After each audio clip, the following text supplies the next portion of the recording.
Bonjour, je suis Jean-Luc Belch, médecin généraliste et enseignant au département de médecine générale de l'ULiège. Cette vidéo aborde comment l'entretien motivationnel peut vous aider à aborder la question de la vaccination Covid-19 avec vos patients en consultation. Voici pourquoi il nous semble important de parler de vaccination Covid-19 dans nos cabinets de consultation. Tout d'abord, il y a un taux élevé de vaccination qui est nécessaire dans la population générale pour lutter contre la pandémie. Avec l'arrivée des variants, on vise actuellement 80% de la population générale. Il s'agit donc de s'adresser aussi à des personnes sans risque élevé de développer un Covid grave et pour lesquelles les apports de la vaccination pourraient être jugés comme plus marginaux. Actuellement, il existe un nombre significatif de personnes qui hésitent. En mai dernier, on estimait à 66% la motivation à accepter le vaccin parmi les non-vaccinés. Cela varie positivement au fur et à mesure du temps, mais il reste encore du pain sur la planche pour une frange significative de la population. L'OMS définit ainsi la réticence à la vaccination ou hésitation à l'égard des vaccins. C'est le retard dans l'acceptation ou le refus des vaccins malgré la disponibilité de services de vaccination. C'est un phénomène complexe, spécifique au contexte et variant selon le moment, le lieu et les vaccins. Il inclut certains facteurs comme la sous-estimation du danger, la commodité et la confiance. Attention, il faut distinguer ce que l'on appelle les antivax ou les opposants au vaccin, car on peut retrouver auprès des hésitants vaccinaux Covid-19 des gens qui habituellement suivent les programmes vaccinaux habituels. Il y a probablement autant de raisons d'hésiter que de personnes qui hésitent, et c'est là aussi un des enjeux de notre action en tant que médecin généraliste. Enfin, un nombre important de personnes identifient le médecin généraliste, donc vous, nous, comme une source d'information fiable ou un interlocuteur de confiance parmi les professionnels de la santé. CQFD, le médecin généraliste, vous, nous, sommes amenés à parler d'hésitation vaccinale dans nos consultations avec nos patients. Chaque jour, vous le percevez déjà dans vos consultations depuis quelques semaines probablement. Et nous voulons ajouter une chose, il va être utile de bien le faire, au risque de faire pire que bien. En effet, tenter de convaincre des individus à se faire vacciner en leur présentant simplement les faits pourrait se révéler contre-productif et même accentuer leur réticence. Pendant longtemps, les professionnels de la santé ont répondu aux patients vaccino-hésitants par des données factuelles, rappelant l'efficacité des vaccins, leur bonne tolérance, leur innocuité. Malgré la bonne intention de cette démarche, plusieurs études rapportent que ces interventions factuelles s'avèrent peu efficaces, voire peuvent induire un effet retour de flamme. Ambivalence, motivation, comportement, cela vous évoque peut-être déjà quelque chose. En effet, l'entretien motivationnel que vous connaissez probablement et que vous utilisez peut-être aussi pourrait vous aider à aborder de manière constructive, efficiente, dans le respect de l'autonomie de chaque patient, la question de l'hésitation vaccinale dans vos consultations. Si l'utilité d'entretien motivationnel a déjà montré son efficacité dans différentes thématiques comme la promotion de l'exercice physique ou l'alimentation saine, l'accompagnement de patients en sevrage tabagique ou alcoolique, de plus en plus d'articles scientifiques positionnent aussi l'entretien motivationnel pour discuter de la motivation à se faire vacciner contre la Covid-19.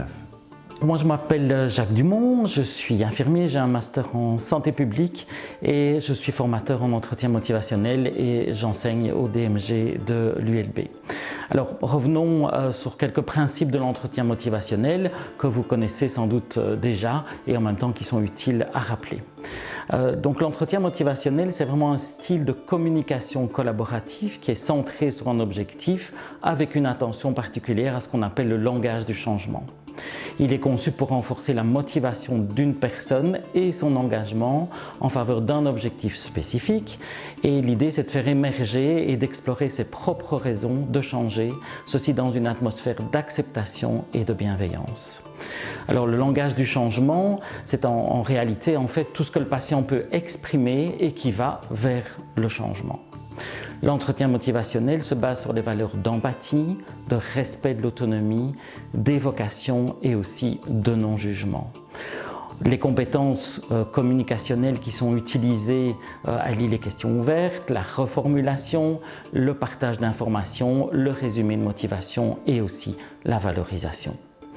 Alors, le fait de faire parler une personne de ses motivations, aussi de ses craintes, éventuellement de ses doutes, peut vraiment l'aider à préciser sa pensée et ça permet de faire vraiment émerger des croyances ou des pensées quelquefois contradictoires dont la personne n'a pas conscience. C'est entre autres ce qu'on appelle la dissonance cognitive. Alors, le non-jugement de la part du soignant, il est vraiment central et nécessaire et on va travailler vraiment aussi dans une optique de partenariat avec le patient.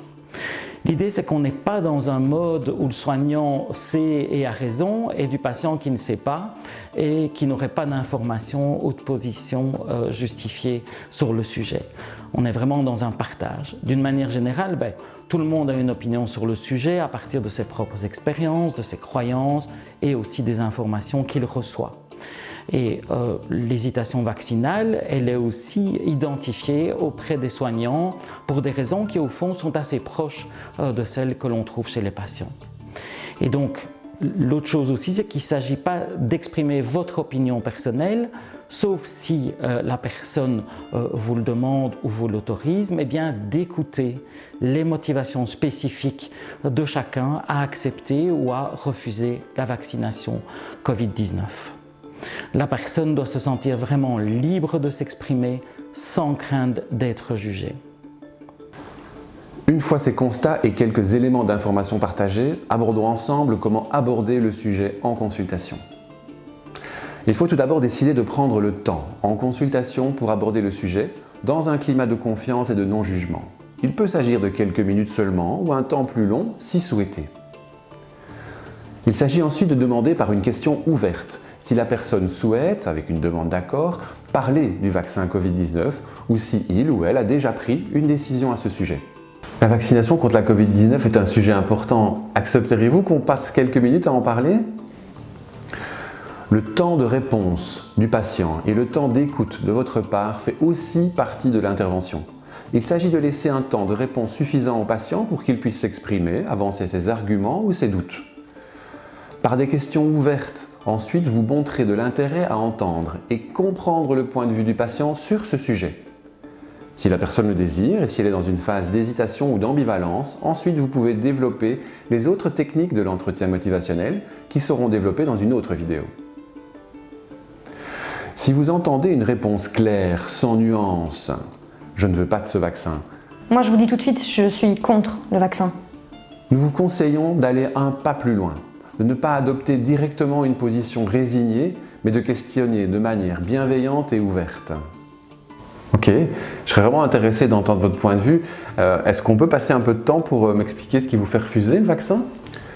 En cas d'hésitation ou de refus, nous vous proposons de respecter l'opinion du patient, adopter une attitude respectueuse malgré l'expression de doute sur la probité, le professionnalisme et l'expertise du monde médical, de reconnaître l'existence des divergences d'opinion entre vous et votre patient, reconnaître aussi les questions qui restent en débat ou qui posent toujours question, et s'assurer que le patient connaît ou peut avoir accès à des faits scientifiquement reconnus. Les pièges habituels quand on aborde un changement de comportement ou qu'on souhaite convaincre à tout prix est le réflexe correcteur, c'est-à-dire convaincre le patient que c'est chez lui que réside le problème, ou les échanges en ping-pong où chacun essaye de convaincre l'autre et gagner la partie, ou encore la position d'expert et de dire à la personne ce qu'il doit faire. Rappelons-nous qu'il est essentiel de laisser le temps de la réflexion au patient et que le changement, ici la décision de se faire vacciner, ne s'opère pas instantanément. Donc, laissons le patient y réfléchir et montrons-nous disponibles pour en discuter par la suite.